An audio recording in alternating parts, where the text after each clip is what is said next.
नमस्कार, मैं अशोक कुमार पांडे और स्वागत है आपका टीसीएच पर। हाजिर हूं एक बार फिर से इजराइल, फलस्तीन, मिडिल ईस्ट और इसके बहाने सारी दुनिया की खबरें लेकर। कल मैंने आपको हानिया की, जो हमास के हेड थे, हानिया इस्माइल हानिया, उनकी डेथ की खबर दी थी। मैंने बताया था आपको कि इजराइल ने किस तरह से उनकी हत्या तेहरान के अंदर की है और ये जाहिर है कि उसके बाद पूरी दुनिया का माहौल बदलना था। अब इस्माइल हानिया के डेथ के बाद ये तो है ही कि तुरंत उनके बाद खालिद मशाल साहब को वहां का चीफ बनाया गया, हमास का चीफ बनाया गया। देखिए, हमास का चीफ एक ऐसा पद है जिस पर आदमी कांटों का ताज पहनता है। वहां जो हमास का चीफ बनता है, इजराइल की नजर हमेशा उस पर होती है और ज्यादातर हमास चीफ्स की हत्याएं ही हुई है। अगर देखा जाए तो इनके पहले शेख अल यासीन थे, शेख अल यासीन बड़े नेता थे, हमास के चीफ थे, उनकी भी हत्या हुई थी। उसके बाद इस्माइल हानिया आए थे और अब इस्माइल हानिया के बाद खालिद मसाल साहब को हमास का चीफ बनाया गया। अब बहुत तरह की बातें हो रही हैं हमारे यहाँ टीवी चैनलों पर। एक पत्रकार है, पत्रकार तो मैं इन लोगों को कहता नहीं हूं, गोदी मीडिया की एंकर है रूबिया लियाकत। अब रूबिया लियाकत ने अपना एक ट्वीट किया, बहुत लंबा ट्वीट किया। रूबिया लियाकत, आपको याद होगा कि जब शुरू हुआ था 7 अक्टूबर को, तो शूटिंग करने के लिए इजराइल आई थी, तेल अबीब में आई थी, उनकी टहलते हुए, घूमते हुए फोटोग्राफ्स आई थी और उसके बाद से उन्होंने इजराइल फलस्तीन पर कुछ खास नहीं कहा था। लेकिन इस्माइल हानिया के डेथ के बाद वो तुरंत अपने बिल से निकलकर बाहर आई और हानिया को आतंकवादी कहते हुए ऐसे उन्होंने पोस्ट किया जैसे हानिया की हत्या से उनको कितनी खुशी हुई।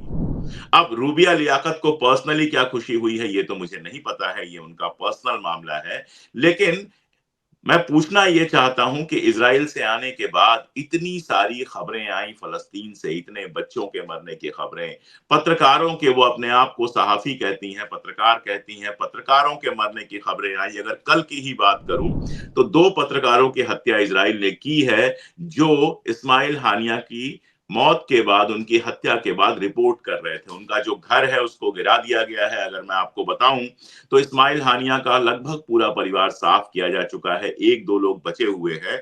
उनका घर पूरी तरह से, जो आप देख रहे हैं इस समय स्क्रीन पर, उनका घर पूरी तरह से बर्बाद किया जा चुका है। कल वहां बच्चों ने और वहां के लोगों ने इस्माइल हानिया की तस्वीर लगाई और वहां से अल गौल साहब, जो सहाफी हैं, जो अल जजीरा से जुड़े हुए हैं, वो पत्रकारिता कर रहे थे, वहां से रिपोर्टिंग कर रहे थे। रिपोर्टिंग करते समय उनकी हत्या कुछ इस तरह से की गई कि उनका सर कहाँ है, उनका सर मिला ही नहीं, ड्रोन मिसाइल से उनकी हत्या की गई। और उनके साथ उनके एक और साथी पत्रकार थे, रामी अल रीफी, उनकी भी हत्या कर दी गई, जिसकी रिपोर्ट आई। इस पर रूबिया लियाकत एक शब्द नहीं बोलेंगी। रूबिया लियाकत इस बात पे बिल्कुल नहीं बोलेंगी कि लगभग लगभग पूरे गजा को तबाह कर दिया गया है। इस बात पर भी नहीं बोलेंगी कि यूनाइटेड नेशंस की सिक्योरिटी काउंसिल से युद्ध विराम का प्रस्ताव पास हो जाने के बाद भी इजराइल ने युद्ध नहीं रोका। लेकिन इस पर रूबिया लियाकत की जबान नहीं खुलेगी। रूबिया लियाकत इस बात पर भी नहीं बोलेंगी कि इजराइल के सैनिकों ने एक फलस्तीनी को गिरफ्तार किया था, उसको सोडोमाइज किया, उसके साथ गंदा काम किया और उस गंदे काम के समर्थन में इजराइल की संसद में बहस चली और अब जिन सैनिकों को गिरफ्तार किया गया था इस गंदे काम के लिए, उनमें से 2 को छोड़ा भी जा चुका है। हालत यह है कि इन सैनिकों में से एक की पत्नी कहती है इसमें बुरा क्या है। दुनिया में शायद इजराइल ही इकलौता मुल्क हो जिसमें पति ऐसा गंदा काम करे और उसके बाद पत्नी इसका समर्थन करे। लेकिन रूबिया लियाकत इस पर खामोश रहेंगी। वो हमास को आतंकवादी कहती हैं। गवर्नमेंट ऑफ इंडिया से जरा पूछें कि क्या गवर्नमेंट ऑफ इंडिया हमास को आतंकवादी मानता है? नहीं। हमास को वो एक पॉलिटिकल संगठन मानता है जिसकी सेना है अल कासम, उसका शासन था। खुद इस्माइल साहब भी जो है, इस्माइल हानिया साहब, वो प्राइम मिनिस्टर रह चुके थे फलस्तीन के 1 साल के लिए। तो ये पॉलिटिकल लीडर्स थे। लेकिन रूबिया लियाकत उनको आतंकवादी बताएंगी, सारी बातें करेंगी जैसे कि इजराइल उनका कितना सगा हो और फलस्तीनियों से कितनी दुश्मनी हो, फलस्तीनियों की जान जाती रहे, फलस्तीनियों के घर टूटते रहे। और मैं ये भी बता दूं, मैं बार बार इस बात को कहता हूं कि ये सारा कुछ 7 अक्टूबर को नहीं शुरू हुआ है। जो लोग मेरा चैनल रेगुलर देखते हैं वो जानते हैं कि मैं वो सारा इतिहास, सारी कहानी बता चुका हूं कि कैसे 1948 के बाद ही, चाहे नकबा हो, चाहे अल नकबा हो, या उसके बाद भी जितने आंदोलन हुए, जब भी शांतिपूर्ण आंदोलन करने की कोशिश की गई, इजराइल ने हथियारों का इस्तेमाल किया। इजराइल ने पूरी तरह से आतंकवादी तरीके से उनका घर कब्जा किया, उनकी जमीनें कब्जा की। और अब तो इंटरनेशनल कोर्ट ऑफ जस्टिस ने भी ये बात कही है कि वेस्ट बैंक में जिस तरह से इजराइल ने जमीनें कब्जा करके घर बनाए हैं अपने लोगों के, वो इल्लीगल हैं। लेकिन रूबिया लियाकत जैसे गोदी मीडिया के पत्रकारों को ये सब दिखाई नहीं देता है, उसे सिर्फ हानिया की हत्या दिखाई देती है और उस हानिया की हत्या पर वो खुशी मनाती है। शर्म आना चाहिए इन लोगों को, चुल्लू भर पानी में डूब के मर जाना चाहिए। ये अपने आप को सहाफी कहते हैं, सरकार की दलाली करते करते अब ये इजराइल की भी दलाली करने लगे हैं। पूरी दुनिया में कोई ऐसा मुल्क नहीं है, यहां तक कि इजराइल के समर्थक मुल्क भी नहीं है, जिन्होंने हानिया की हत्या पर कोई खुशी व्यक्त की हो, चुप बैठे हुए हैं। रशिया ने बहुत खुलेआम सामने आकर कहा है कि हानिया की जो हत्या की गई है ये इंटरनेशनल नियमों का उल्लंघन है। तेहरान के अंदर घुस के हत्या की गई है और इजराइल को इसकी कीमत चुकानी पड़ेगी। चाइना ने भी ऐसा ही बयान दिया है और इंडोनेशिया सहित दुनिया के बहुत सारे मुल्कों ने ऐसा ही बयान दिया है। हमारी हुकूमत ने, हिंदुस्तान की हुकूमत ने अभी फिलहाल खामोशी रखी है, इस पर कोई भी बयान जारी नहीं किया है। लेकिन ये मामला इतनी आसानी से खत्म होने वाला नहीं है। पहली बात तो ये समझ लेनी चाहिए कि हानिया की मौत से हमास खत्म हो गया, ये गलतफहमी सिर्फ रूबिया लियाकत जैसे पत्रकारों को, एंकरों को, एक्टरों को हो सकती है, जिनको इजराइल फलस्तीन के बारे में या तो कुछ पता नहीं है और या फिर पता है अगर तो कुछ ऐसा पता है जो सच नहीं है। इजराइल के अपने अखबारों की रिपोर्ट्स को मैं देख रहा था और इजराइल के अखबारों के रिपोर्ट दो बातें कह रहे हैं।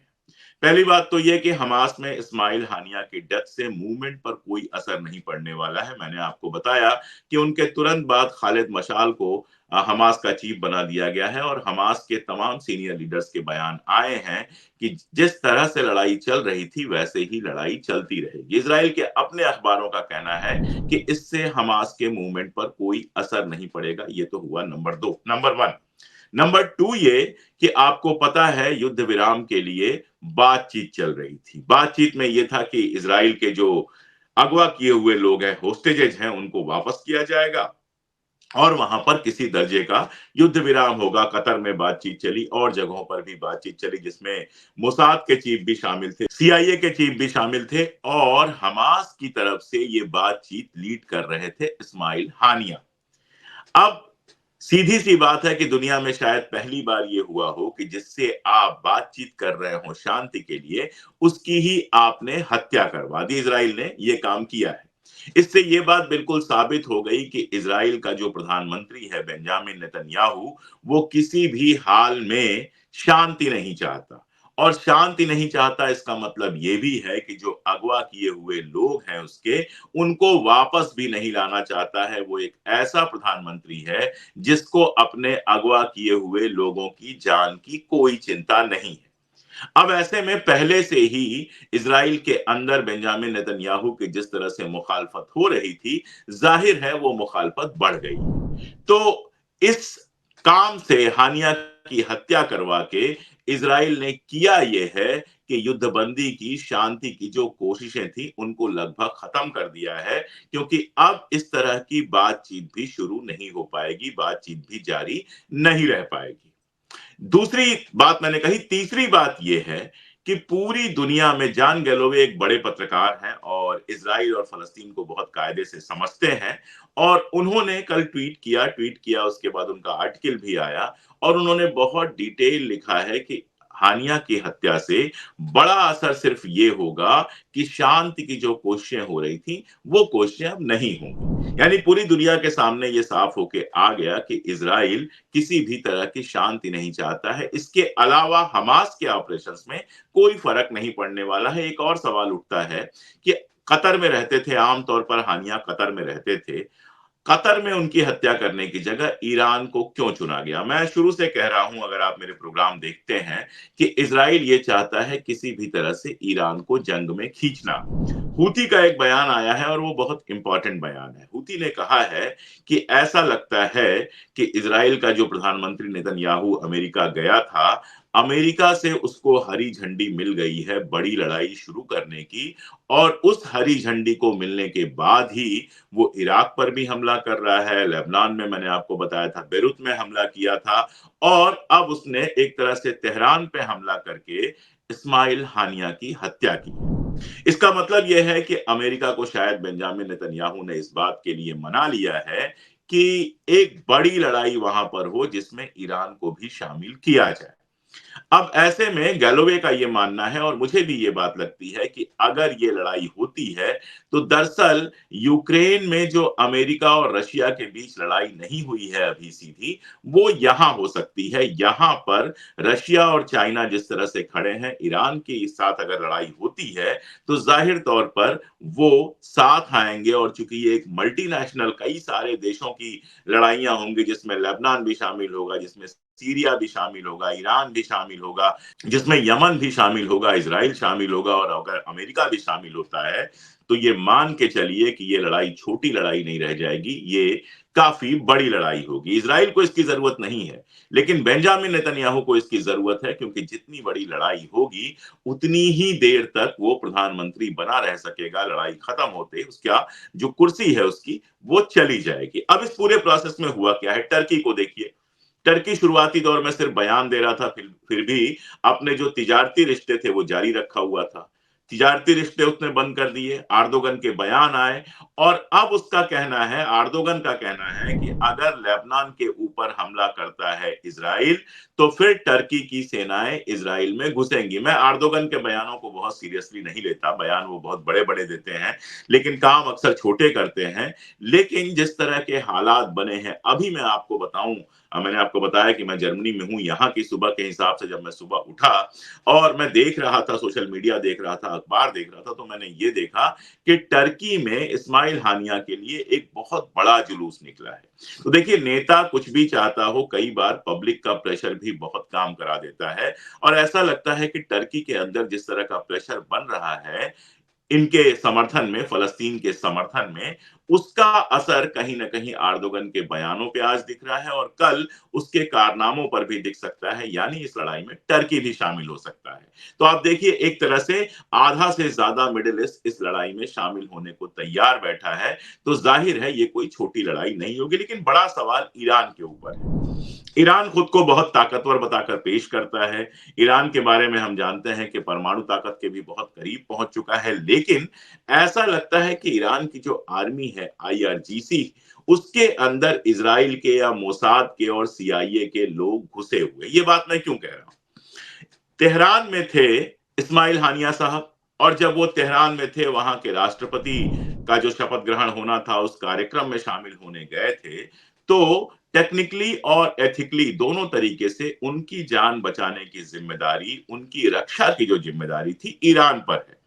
और अब ईरान चाहे जो भी कहे, उसने कहा है, आयतुल्लाह खुमैनी साहब का बयान आया है जिसमें उन्होंने कहा है कि इसका बदला लिया जाएगा, बदला लेना ही है। वहां फलस्तीन स्क्वायर है, फलस्तीन के नाम से एक चौक बना हुआ है, वहां इस्माइल हानिया की एक बड़ी तस्वीर लगी है जिसके ऊपर लिखा हुआ है कि बहुत बड़े बदले के लिए तैयार रहो। इसके अलावा वहां की जो फेमस मस्जिद है उसके ऊपर रेड फ्लैग फहरा दिया गया है, जिसका मतलब होता है कि हम प्रतिरोध करेंगे। पिछली बार भी जब रेड फ्लैग फहराया गया था तो उसके बाद ईरान ने इजराइल के ऊपर हमला किया था, अपने ड्रोन वगैरह भेजे थे, वो सब हमको पता है। तो ये सारा कुछ तो वो कर रहा है, लेकिन सवाल ये उठता है कि आखिर आपका इंटेलिजेंस फेल कैसे हुआ? आखिर आपकी राजधानी में एक प्रोटेक्टेड व्यक्ति जो है, उसकी हत्या इतने सटीक तरीके से कैसे कर दी गई? कैसे उसकी लोकेशन इतने सटीक तरीके से इजराइल को पता चली?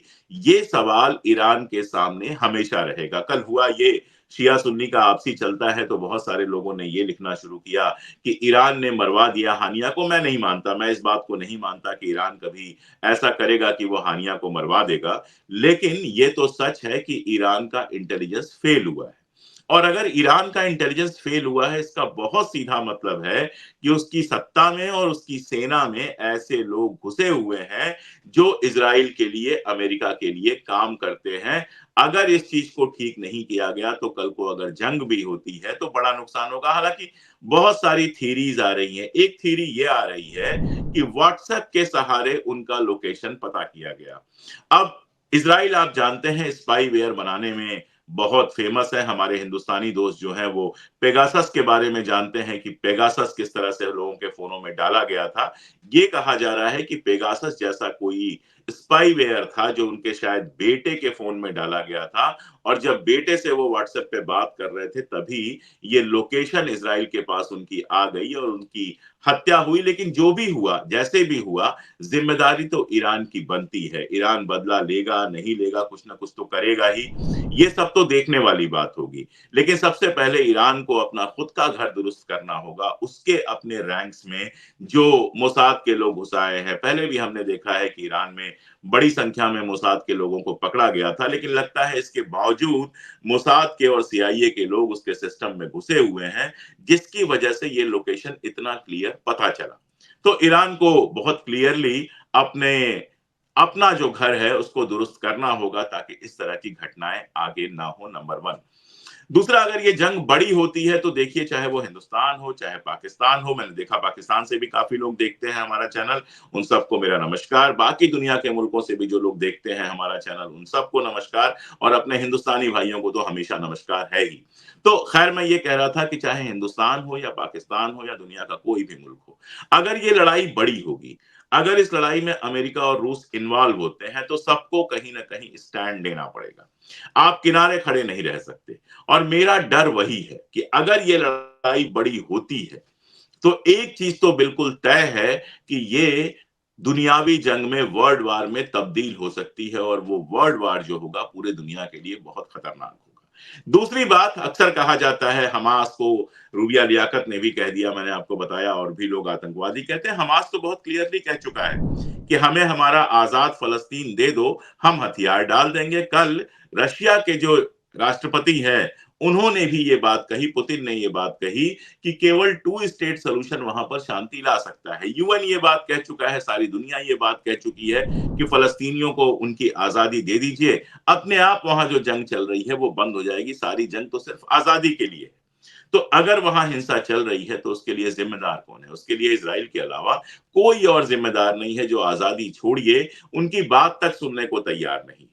उसने जो जुल्म किए हैं 70 सालों में, उसका ही परिणाम है कि कितनी भी वो हत्याएं कर लें, यासर अराफात थे वो चले गए, मैंने आपको बताया कि शेख अल यासीन थे वो चले गए, खालिद मसाल साहब आ गए, अब इस्माइल हानिया साहब के जाने के बाद इसके पहले भी कितने लोग मारे जा चुके हैं, लेकिन जंग नहीं रुकती है।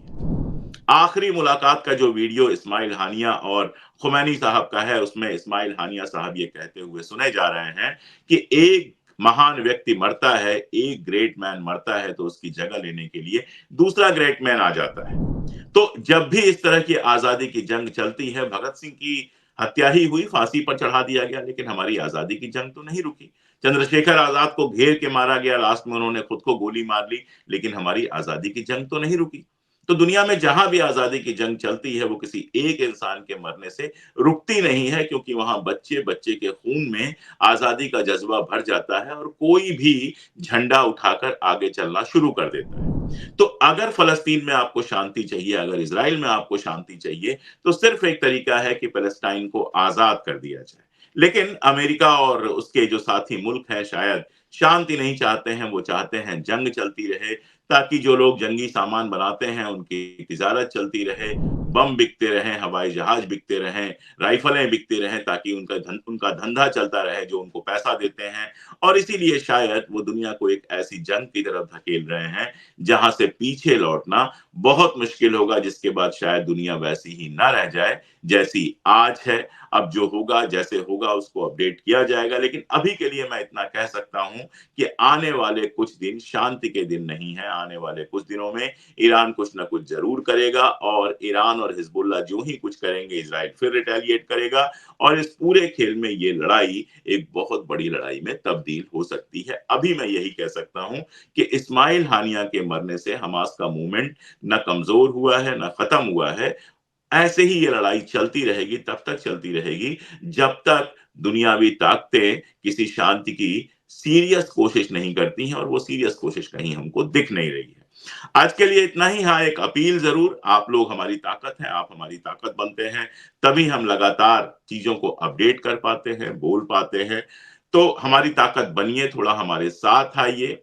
आप साथ आने के लिए हमारी मेंबरशिप ले सकते हैं, ₹3 रोज से भी कम पे वो जो आपकी मेंबरशिप होती है, हमको मजबूत करती है, हमें हिम्मत देती है। इसके अलावा आप जिस मुल्क में हैं, वहाँ की करेंसी में हमें सुपर थैंक्स दे सकते हैं। बाकी वीडियोज़ को दूर तक पहुँचाना, चैनल को सब्सक्राइब करना, ये सब तो आप जानते ही हैं। सीधे हमारी मदद करना चाहें अगर, तो जो पिन्ड कमेंट हमारा है, उस पिन कमेंट को खोल के देखें। डिस्क्रिप्शन में भी हमने काफ़ी कुछ लिखा है। ये सब इसलिए कि आप जब हमारे साथ आएँगे, आप हमारी ताकत बनेंगे, तभी हम बेहतर तरीके से काम कर पाएँगे और लगातार कैमरे और सत्ता की आँख में आग डालकर दुनिया का सच कह पाएँगे। आज के लिए इतना ही, बहुत शुक्रिया।